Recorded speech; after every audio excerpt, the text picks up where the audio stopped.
We introduce, therefore, a mild acid such as acetic acid in the solution of sodium thiosulfate.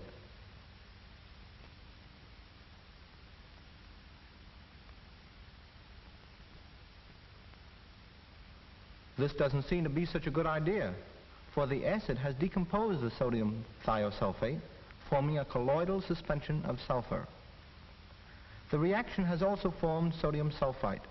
It is logical, therefore, that by adding a substantial quantity of sodium sulfite to the solution prior to the acetic acid, the decomposition can be prevented. Here are two solutions of sodium thiosulfate. Sodium sulfite is added to one of them.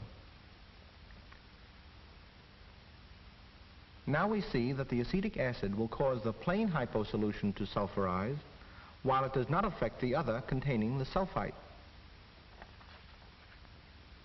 It is also desirable that the fixing bath contains something that will harden the gelatin emulsion so that it may be dried readily, and so that the film, when dry, will not be easily scratched. For this purpose, potassium aluminum sulfate, or alum, is employed. The effect of the alum is demonstrated by this melting point test.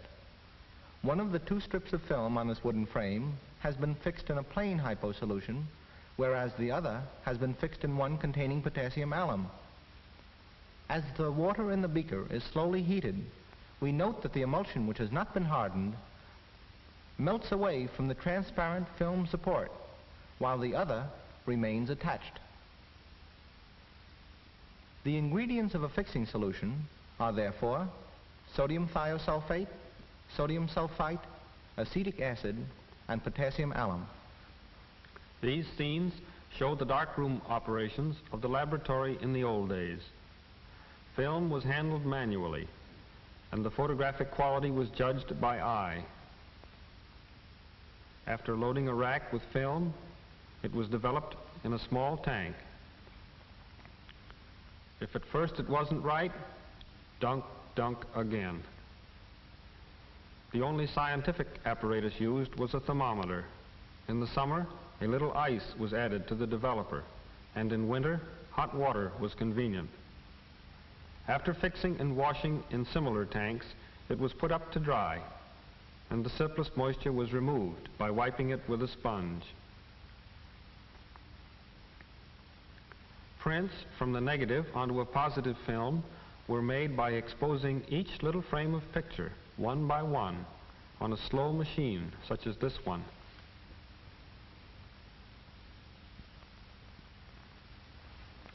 Automatic precision control is the keynote of the modern laboratory.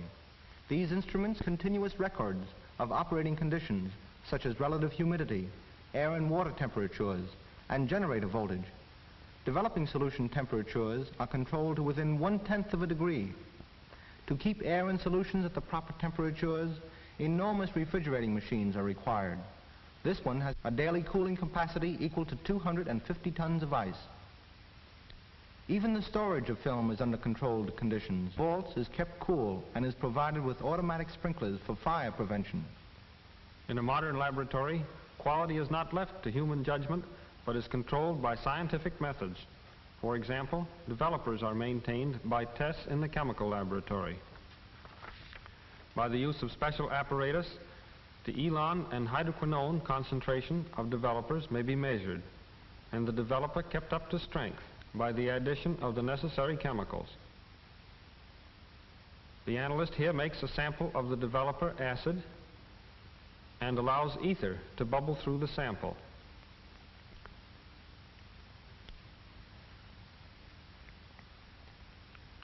This ether extracts the unoxidized hydroquinone from the sample, and the solution collected in the graduate is then titrated with iodine.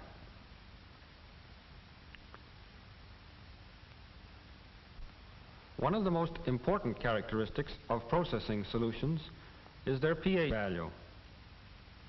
The analyst is here measuring the pH of a developer by means of a meter with a glass electrode.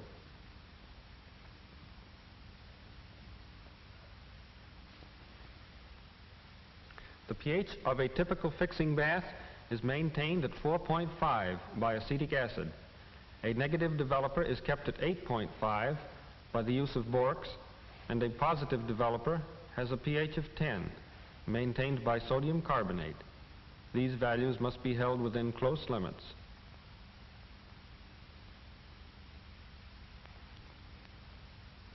The photographic characteristics of the films are measured by means of these film strips.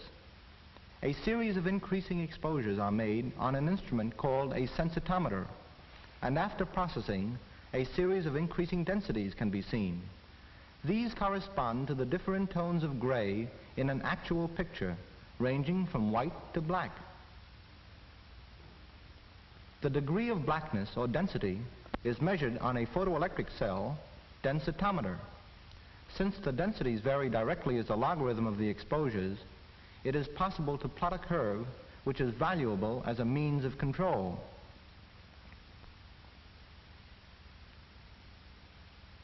The slope of the curve is a measure of the photographic contrast, or the difference between light and dark tones of the picture.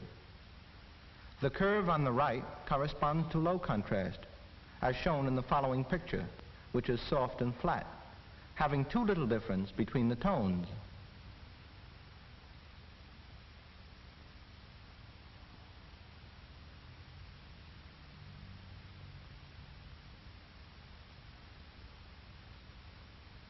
This one is too contrasty and is harsh, showing too much difference between the tones.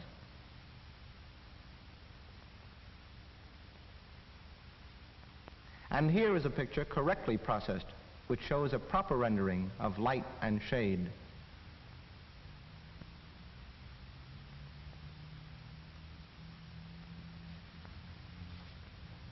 After each day's shooting, the negative film exposed in the camera is delivered to the laboratory.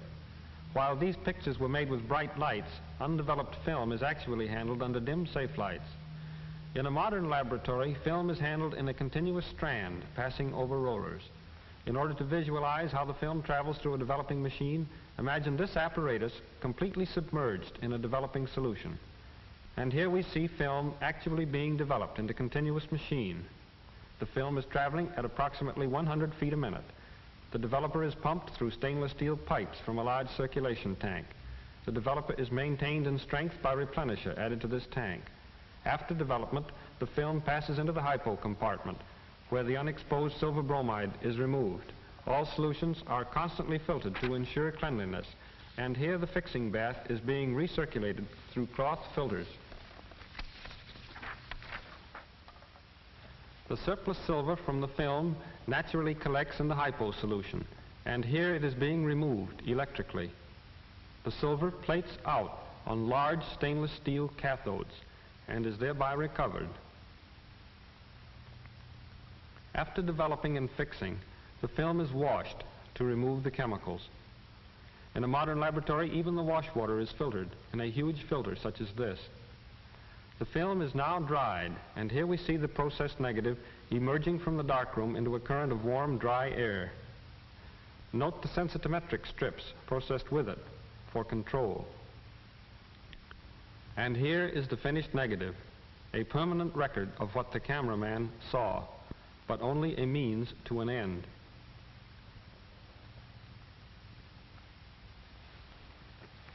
The next operation in the laboratory is to make a positive print from this negative. The first step is to clean the negative, passing it through velvet, saturated with carbon tetrachloride. How do you tell what printing exposure to give the positive film?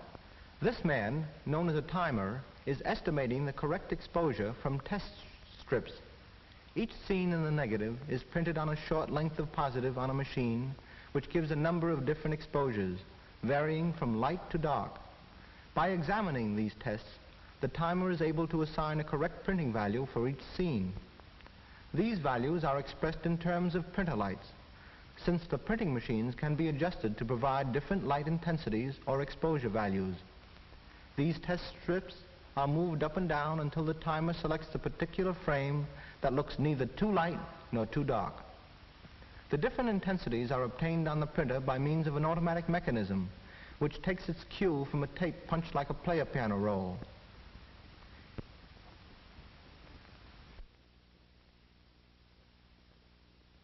Here is the printer which exposes both picture and sound negative onto the positive film.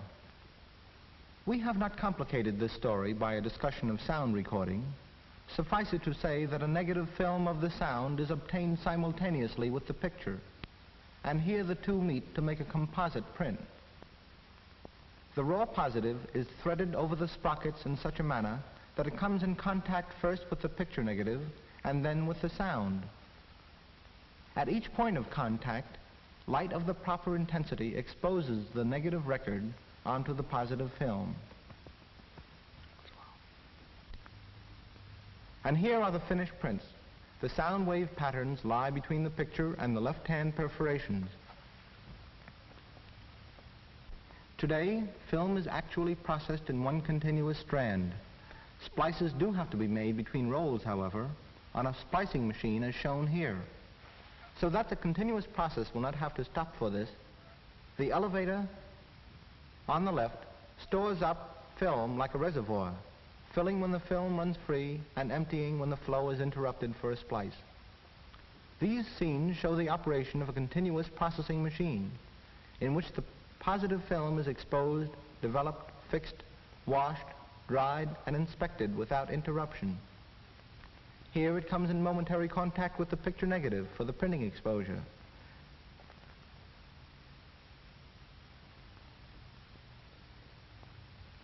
Now the photographic record of the sound is printed.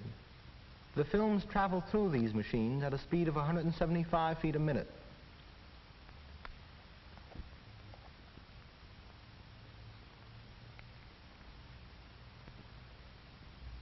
And immediately after printing, the exposed positive passes directly into the developer. This machine is of different design from the one previously shown, but operates in a similar manner. The operator inspects the film in the machine to make sure that the film is riding properly on the rollers, using a dim flashlight made safe by a red glass.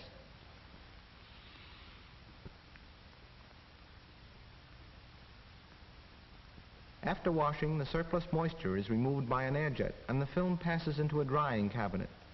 A countercurrent of conditioned, dust-free air passes through the cabinet, drying the film. The back of the film passes over drums of white cloth, which remove any water spots which may have formed during drying.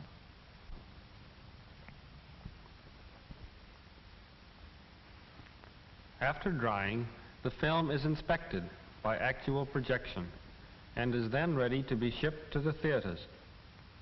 An arc light shining through a lens projects the succession of tiny pictures on the screen, and the finished product of Hollywood is presented for your entertainment.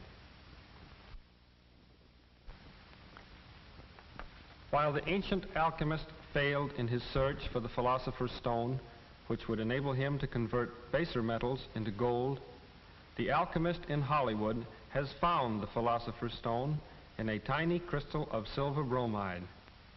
With millions of these crystals, he converts these lifeless rolls of motion picture film into the golden miracle of romance, education, entertainment.